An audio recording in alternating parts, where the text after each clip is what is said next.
Live from the Hurt Suite at the Noble Complex on the campus of Oklahoma Baptist University in Shawnee, this is National Signing Day 21 coverage from the Oklahoma Baptist University Department of Athletic Communications. I'm Todd Miller. It is now official. 24 student-athletes have already pledged their commitment to join the Oklahoma Baptist football team beginning in the fall. And today we welcome the head coach of OBU, Chris Jensen. Coach, congratulations. I know that this is a big relief. Some days there's surprises, some good, some bad, but I think from your standpoint, everything kind of went like you thought it would. It did. First and foremost, it's good to see you again. Good to see you in a long time, and can't wait to get back on those game week schedules where we can meet on a weekly basis. But yes, what a big day for OBU. We're so excited about the class that we signed, a bunch of really quality individuals, and I think as a program. We've been able to fine-tune our expectations and our understanding, our ability to communicate, because you can't just take the average student-athlete to come play and be successful at Oklahoma Baptist University. We're looking for a special kind of individual, and that takes a lot of work with the coaching staff. And we want to bring guys here that will be successful on the football field, but also successful in the classroom. And because of the challenge of our academics, we have to find guys that will be successful. We all know, Chris, that it's been a challenging last 12 months, not only here but everywhere.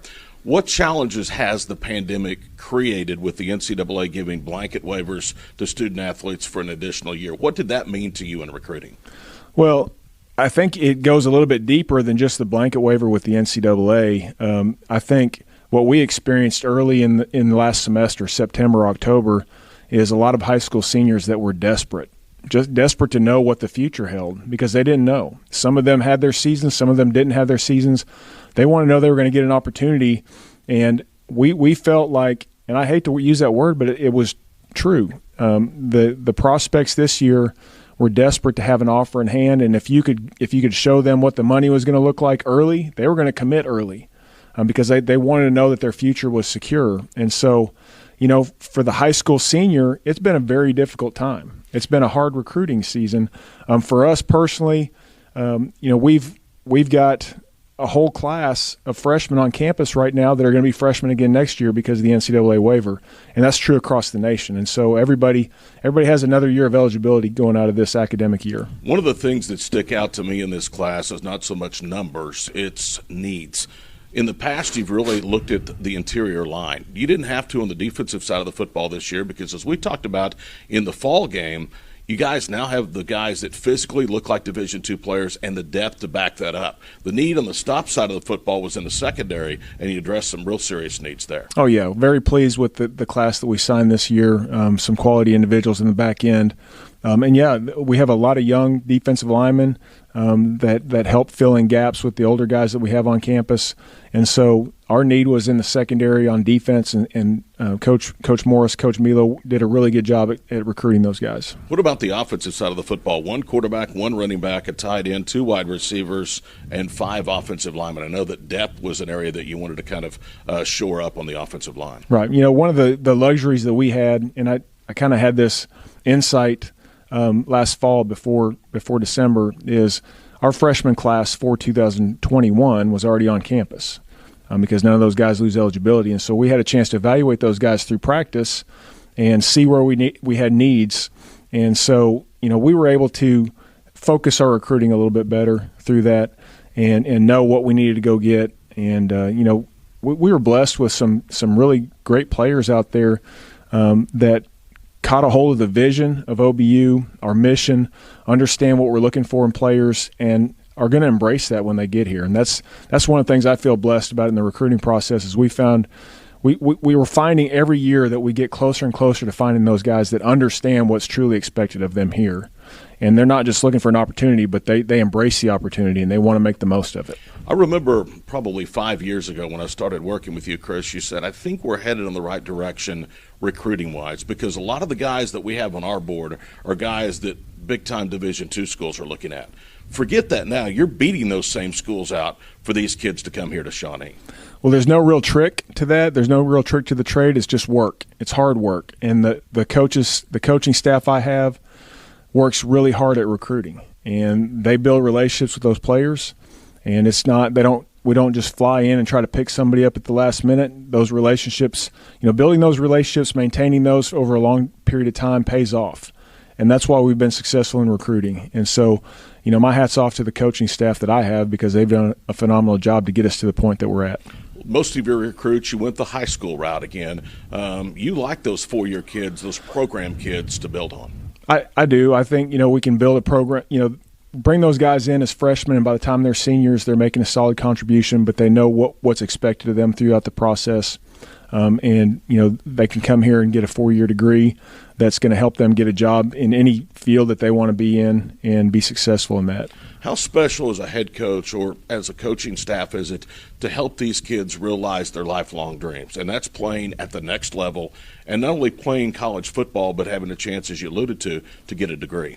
That's the most fulfilling thing about this job. And, I spent 19 years at the high school level, and I thought that there was nothing like watching a guy develop from his sophomore year to his senior year. But in the last 9 years here, I was wrong in those 19 years, because there's nothing like seeing an 18-year-old become a 22 or 23-year-old, and the transition that takes place in their life and the transformation, especially at a university like ours that is geared towards transforming lives, to make a difference in the world. And so, being part of this university and watching the transformation that takes place is the greatest blessing. And that's why the coaches that I have here, they are upwardly mobile. There are a lot of coaches here that would have opportunities to go, but a lot of them want to see the players that they've recruited graduate. And I'm blessed to have those guys on my staff and be able to see that whole process take place. You kind of expanded on what I was going to talk to you next about recruiting to Oklahoma Baptist. I know you've told me I can develop football players all day long, but if I let them down as future husbands, as future fathers, I failed those kids. How much do you actually talk football as opposed to other things to prospective student athletes? Well, I firmly believe that if we help them be their best in everything that they do, it's going to pay off on the football field. And so for me, I've been in a position here where I can trust my assistant coaches to do the football part, and my job is it centers around building the culture and pushing the culture, maintaining the culture, making sure that they live out those core values that we have that will help them be successful in anything that they have, anything that they do. And another thing I'm really excited about is a new advertising campaign, an idea that our university is pushing forward about our students being future shapers. And that's what we want from our football players as well. We want our football players to shape the future and be a part of the change that needs to take place in our world and not part of the problem. When you look at the depth you've established now, as you've got a foothold into the Division II era, you've got that freshman class already on campus that you alluded to. How many of these guys do you see making an impact right away? Well, at our level, every one of them can make an impact right away. And that's one of the things about this program and what we've learned in the last 9 years is, we don't need to intentionally redshirt players. If they have a chance to be successful on the field as freshmen, they're going to get that opportunity. And so, these guys that are already on campus, we're going to have a year under their belt of college football without having to play a game. But these high school seniors will have that same opportunity. Okay, you've done this for a long time. You've literally built this program from the ground up. Those were probably a lot more stressful days for Chris Jensen. Isn't that true, as far as signing day? Do you worry a lot now about either getting a late commitment or having somebody decommit at the last minute? I think that's a great insight on your part, because there's a lot less stress associated with that. When you're a young program, you're just devastated by the guys that choose to go somewhere else. And then, even in the bigger picture, you also work your tail off to try to convince people that this is the best place for them. Well, in convincing people this is the best place for them, if it's truly not, you're going to be disappointed later. And you might as well face the disappointment now and have them make a choice that's in their best interest or what they want to do, rather than convince them this is where they need to be or try to trick them into being here. And so, it's been a process, but it's a lot less stressful now. And I think that's a great insight, because we're going to get the guys we're supposed to get, and the guys that truly aren't all in, we're glad for them to go somewhere else. I know you guys emphasize Oklahoma big time. Somebody might look at these numbers and say, well, they went to Texas and now they're recruiting kids out of the Lone Star State more than they are Oklahoma. That's not the truth. The truth is you will always be Oklahoma first, but you've now started to get a nice foothold down in the Dallas-Fort Worth area. We have, and it's such a fertile ground for us because it's 3 hours away, and the DFW area is just so largely populated. There are so many athletes down in that area, and it's just being 3 hours. It's an easy drive for families to get here. How proud of your staff are you? I'm extremely proud of our staff. I'm extremely proud of our sports information staff. As we were talking before we went on air, it's a great feeling to come into a day like today and we're on the cutting edge of social media. We're on the cutting edge of putting things out there, and we're not one of those programs that is seeing what's put out there and saying, oh, no, we're behind. We should have worked harder. We should have had that thought. We should have done this or that. But we're on the cutting edge. We're setting the example. That's what we want to do with our football program. That's what we're doing in our sports information. My hat's off to Andrew and Brian, Tanner, and James and the work that they put in. But it all comes from our leader. Our leader, Robert Davenport, has the vision and puts all the pieces together and then gives us what we need to be successful and do our job. And then above him is Dr. Thomas. Very grateful for the leadership that he's displayed.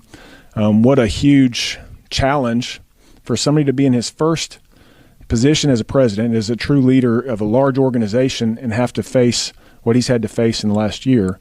He's done a phenomenal job. And so we're truly blessed where we are, that we're trying to set an example. We're not trying to follow behind anybody else. We're trying to be the example for everybody else. All right, last question for you. You've got the recruiting day behind you now, signing day behind you.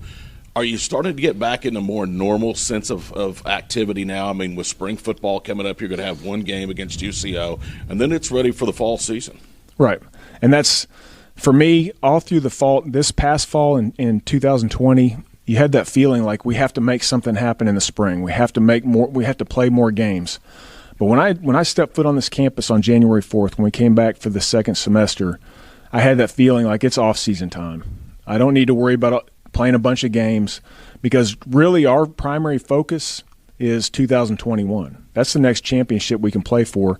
And so we're focused on September 2nd, 2021. And we want to be at our best. We want to be at our peak as a program on September 2nd. And so that's what we're geared towards. Always great to see you. Congratulations. Another one of the books, and we'll see you later I appreciate in the spring. Appreciate you and all you do. Chris Jensen, head football coach at Oklahoma Baptist, visiting with us. Again, the class of 2021, signed, sealed, and delivered here on National Signing Day. For the head coach, I'm Todd Miller. Thanks for tuning in here on OBU Athletics.